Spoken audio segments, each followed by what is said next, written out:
Okay, it's been confirmed, the 5.7 magnitude earthquake, Salt Lake City, Utah. This is in front of the rescue mission.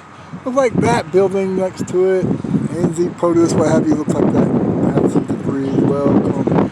And they're helping out the ones that need assistance.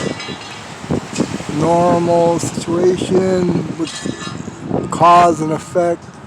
Oh, I had been staying at that mission at night. Imagine that. So anyway, Salt Lake City, they're working on the tracks, they're working on power, street lights, these kind of things, any kind of damages to the building.